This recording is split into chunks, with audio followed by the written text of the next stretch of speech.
नमस्कार, उत्तराखंड समाचार में आपका स्वागत है। मैं कंचन नेगी। सबसे पहले मुख्य समाचार। आंगनवाड़ी कार्यकर्तियों से काम करवाने के लिए अब अन्य विभागों को लेनी होगी महिला सशक्तिकरण एवं बाल विकास विभाग की अनुमति।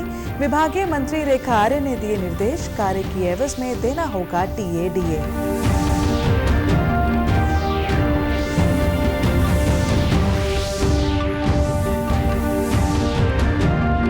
सचिव दिलीप जावलकर ने बागेश्वर जिले में की विकास कार्यों की समीक्षा।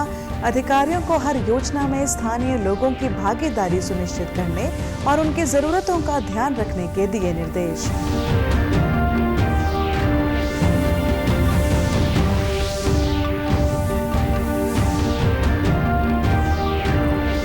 और उत्तराखंड में 3 जून तक बारिश का येलो अलर्ट किया गया जारी। मौसम विभाग ने पिथौरागढ़, बागेश्वर और नैनीताल जिले में कहीं-कहीं भारी बारिश की जताई संभावना। अब समाचार विस्तार से। प्रदेश में अब दूसरे विभागों को आंगनवाड़ी कार्यकर्तियों से कार्य करवाने के एवज में उन्हें किराया भत्ता और भोजन भत्ता देना होगा। महिला सशक्तिकरण एवं बाल विकास मंत्री रेखा आर्य ने 6 आंगनवाड़ी संगठनों के साथ विधानसभा सभागार में हुई बैठक में ये निर्देश दिए। बैठक में आंगनवाड़ी कार्यकर्तियों की शिकायत थी कि दूसरे विभागों के बताए काम के कारण उनके अपने काम प्रभावित होते हैं और उन्हें ऐसे काम करने के लिए कोई किराया या भोजन भी नहीं दिया जाता। इस पर विभागीय मंत्री रेखा आर्य ने अधिकारियों को निर्देशित किया कि अगर आंगनवाड़ी कार्यकर्तियों से कोई विभाग अपना काम कराता है तो उन्हें टीए-डीए देना होगा। साथ ही महिला सशक्तिकरण एवं बाल विकास विभाग से इसकी पूर्व अनुमति भी लेनी होगी। मानदेय बढ़ाने की मांग पर मंत्री रेखा आर्य ने विभागीय अधिकारियों को सभी हिमालयी राज्यों में आंगनवाड़ी कार्यकर्तियों को दिए जा रहे मानदेय का अध्ययन करने और ये सुनिश्चित करने के निर्देश दिए कि उत्तराखंड में अन्य हिमालयी राज्यों के मुकाबले मानदेय तुलनात्मक रूप से ज्यादा दिया जा सके। उन्होंने आंगनवाड़ी कार्यकर्तियों से सुपरवाइजर के 50% पदों पर पदोन्नति के जरिए की जाने वाली भर्ती को हर साल नियमित रूप से करने के भी निर्देश दिए। उन्होंने आंगनवाड़ी कार्यकर्तियों के रिटायरमेंट के 2 महीने पहले ही सभी कागजी कार्रवाई पूरी करने के लिए अधिकारियों को निर्देशित किया, जिससे भविष्य में उन्हें रिटायरमेंट के दिन ही कल्याण कोष की धनराशि दी जा सके। जिसमें आंगनवाड़ी बहनों के मानदेय के संदर्भ में भी विषय आया, जिसमें उन्होंने मानदेय वृद्धि का यहाँ पे डिमांड रखी है। निश्चित रूप से उनके मानदेय वृद्धि को लेकर विभाग की सहमति है और विभाग इस दिशा में प्रयासरत भी है। इससे उनको अवगत कराया है। विभाग ये चाहता है कि नहीं, उनके मानदेय वर्तमान में जितना मिल रहा है उतने मानदेय से उनके मानदेय में वृद्धि की जाए। हमारी आंगनबाड़ी बहनें जो अन्य विभागों में यदि सेवा के लिए जाएंगी तो सबसे पहले संबंधित विभाग हमारे विभाग से यानी कि WCD विभाग से अनापत्ति या अनुमति लेगा। उसके बाद ही अन्य सेवाओं के लिए वो अग्रसर होंगी। इसके साथ ही उनके आने जाने का, इसके साथ ही उनके भोजन का, इसके साथ ही उनके रहने का, यदि किसी प्रकार से भी जो व्यवस्था बनाई जानी चाहिए उसको भी सुनिश्चित करता होगा। इसको भी विभाग परीक्षण करेगा और निश्चित रूप से ये व्यवस्था देने के बाद ही हम आंगनवाड़ी बहनों को अन्य सेवाओं के लिए जो है वो अग्रसर होने की अनुमति देंगे। उत्तराखंड सरकार के वित्त सचिव दिलीप जावलकर ने बागेश्वर जिले का दौरा किया और यहां विभिन्न विभागों के अधिकारियों, किसानों और दूसरे हितधारकों के साथ अहम बैठक की। इस दौरान उन्होंने जिले में चल रहे विकास कार्यों की प्रगति की समीक्षा की और भविष्य की योजनाओं पर मंथन किया। उन्होंने अधिकारियों को निर्देश दिए कि सभी योजनाएं समयबद्ध, पारदर्शी और गुणवत्तापूर्ण तरीके से धरातल पर उतारी जाएं। बैठक के दौरान विशेष रूप से पर्यटन विकास को लेकर व्यापक चर्चा हुई। उन्होंने ग्रामीण पर्यटन, होमस्टे, साहसिक खेल और धार्मिक यात्रा पथों के विकास के लिए ठोस कार्य योजना तैयार करने के निर्देश दिए। साथ ही पर्यटन स्थलों तक पहुंच को आसान बनाने के लिए सड़क, पेयजल, स्वच्छता और संचार जैसी बुनियादी सुविधाओं के सुदृढ़ीकरण पर भी जोर दिया। उन्होंने कहा कि हर योजना में स्थानीय लोगों की भागीदारी सुनिश्चित होनी चाहिए और नीतियां उनकी जरूरतों को ध्यान में रखकर बनाई जानी चाहिए। तो हमारी योजनाएं जो चल रही है धरातल पर, उनमें व्यावहारिक कठिनाइयाँ क्या आ रही है, इसके संदर्भ में काफ़ी विस्तृत वार्ता हुई और बड़ी प्रसन्नता के साथ हमें कुछ रियलाइजेशन भी मिले। जैसे आज हमें बताया गया कि यहाँ पर ट्राउट की स्कीम जो है बहुत अच्छी कार्य कर दे रही है। अभी स्टेट गवर्नमेंट ने उसमें लगभग 200 करोड़ रुपए से और नाबार्ड से धनापोषण करने के लिए एक नई योजना भी प्रस्तावित करी है। तो मुझे बिल्कुल उम्मीद है कि बागेश्वर जैसे जनपद में उसका बड़ा फायदा लिया जाएगा।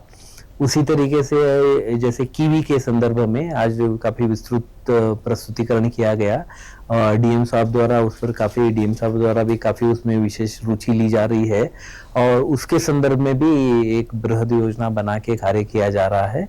और पर्यटन के संदर्भ में यह जिला तो अच्छे से जाना माना जाता ही है, उनसे संदर्भ में भी योजनाओं पर विस्तृत चर्चा हो। उत्तराखंड में आगामी 3 जून तक बारिश का येलो अलर्ट जारी किया गया है।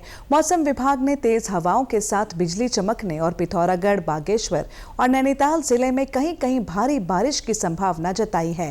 मौसम विभाग की ओर से बताया गया है कि राज्य में प्री मानसून बारिश में तेजी आई है। ये आगामी 3 जून तक जारी रहेगी।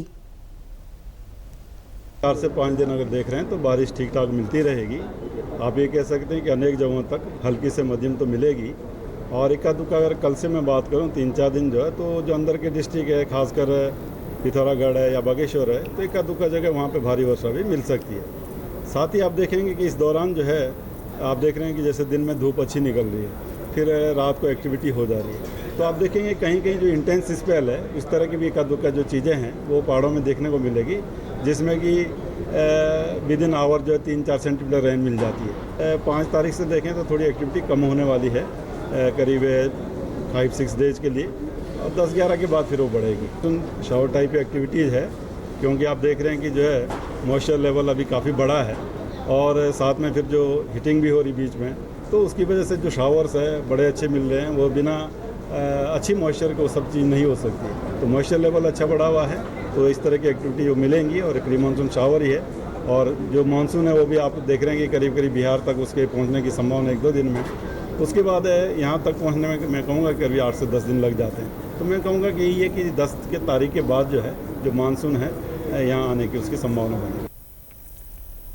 नैनीताल राजभवन गोल्फ क्लब की ओर से आयोजित 20वें गवर्नर्स कप गोल्फ टूर्नामेंट के दूसरे दिन 9 महिला गोल्फर्स सहित कुल 99 गोल्फर्स ने हिस्सा लिया। देश के विभिन्न हिस्सों से आए प्रतिभागी न सिर्फ इस प्रतियोगिता में उत्साहपूर्वक हिस्सा ले रहे हैं, बल्कि नैनीताल स्थित राजभवन गोल्फ कोर्स की सुरम्य प्राकृतिक छटा का भी आनंद उठा रहे हैं। प्रतिभागियों ने कहा कि इस तरह के उच्च गुणवत्ता वाले प्राकृतिक परिवेश में गोल्फ खेलना उनके लिए एक अद्वितीय और आनंददायक अनुभव रहा। उन्होंने कहा कि राजभवन गोल्फ कोर्स की व्यवस्थाएं, आतिथ्य सत्कार और आयोजन की उत्कृष्टता उन्हें बार बार यहां खींच लाती है। कई गोल्फर्स ने बताया कि वे बीते कई सालों से इस टूर्नामेंट में प्रतिभाग कर रहे हैं और प्रत्येक बार उन्हें यहां खेलना एक नई ऊर्जा और प्रेरणा देता है। हेली टिकट की कालाबाजारी को लेकर रुद्रप्रयाग पुलिस ने 2 आरोपियों को गिरफ्तार किया है। केदारनाथ धाम के लिए संचालित हेली टिकटों की कालाबाजारी या ओवर रेटिंग से संबंधित मामले उजागर होते रहते हैं। एसपी रुद्रप्रयाग अक्षय प्रहलाद कोंडे ने हेलीकॉप्टर टिकटों के नाम पर होने वाली कालाबाजारी को लेकर तत्काल कार्रवाई के निर्देश दिए हैं। इसी कड़ी में शिकायतकर्ता हिमांशु राय अग्रवाल निवासी भोपाल ने थाना गुप्तकाशी में शिकायत दर्ज करवाई थी कि उन्होंने अपनी पत्नी के साथ केदारनाथ धाम यात्रा का प्लान बनाया। उनके किसी परिचित के जरिए श्रीनगर गढ़वाल निवासी व्यक्तियों से संपर्क हुआ, जिनके द्वारा उनको प्रति व्यक्ति टिकट का 25,000 रुपए में तय हुआ और 2 लोगों के कुल 50,000 रुपए लिए गए। उन्हें दूसरे के नाम का फर्जी आधार कार्ड जिसमें इनके फोटो लगे थे तथा टिकट दिलाते हुए इसी टिकट और आधार कार्ड के विवरण से यात्रा करने के लिए बताया गया। शिकायतकर्ता की शिकायत पर कालाबाजारी, बेईमानी और जालसाजी के आरोप में 2 लोगों को गिरफ्तार किया गया है। ये केदारनाथ धाम में जो हेली सर्विस चलती है, इसको लेके जो हेली टिकट है, जिसमें 2 प्रकार के मुख्यतः फ्रॉड होते हैं। एक साइबर फ्रॉड से होता है जो साइबर ठग द्वारा किया जाता है, और एक ब्लैक मार्केटिंग के थ्रू टिकट जाता है। तो इसमें दोनों के लिए हमने अलग अलग स्ट्रेटजीज बना के इसमें फाइट किया। साइबर की अगर बात करूँ तो पिछले साल हमें लगभग 650 कंप्लेंट मिली थी। इस साल अभी वो लगभग 12 से 13 है। तो हमारी जो डिजिटल वॉलंटियर और साइबर की टीम है उसने अच्छा काम इस बार किया है। जो अभी का करंट केस है ये ब्लैक मार्केटिंग से कंसर्न है और इसमें लगभग 20 से 25 हज़ार रुपये लेके एक पर्टिकुलर लूपहोल इस पूरे सिस्टम में मिल गया कि जिसको एक्सेस है उस पर्टिकुलर डेटाबेस का या टिकट अवेलेबिलिटी का, उनके द्वारा ये कार्य किया जा रहा है। तो हमने इसमें 2 FIR पिछले 10 दिनों में लिखी थी। दोनों में भी विवेचना प्रगति बहुत अच्छे स्तर पे है। दोनों अलग अलग गिरोह हमने ट्रेस किए और इसमें अब गिरफ्तारी हमने शुरू कर दी। और उसी का सक्सेस के तौर पे जिस पर्टिकुलर बंदे द्वारा 50,000 रुपये 2 टिकट्स के लिए लिए गए थे उनकी हमारे द्वारा आज गिरफ्तारी की गई। और ये इसमें अलग अलग SOP सामने आ रही है, अलग अलग कंप्लेंट सामने आ रही है। जैसे इस केस में इन्होंने टिकट्स किसी नाम पे बुक करके फिर जब भी आपको कोई रिक्वेस्ट आती है तो उनके फर्जी आधार कार्ड वगैरह बना के पूर्व में निकाले हुए टिकट के नाम पे नए गेस्ट को भेजने का या नए यात्री को भेजने का प्रयास किया गया और इसमें ये कैप्चर हुए। इसी के साथ अभी तक के समाचार समाप्त हुए। दूरदर्शन समाचारों से जुड़े रहें। नमस्कार।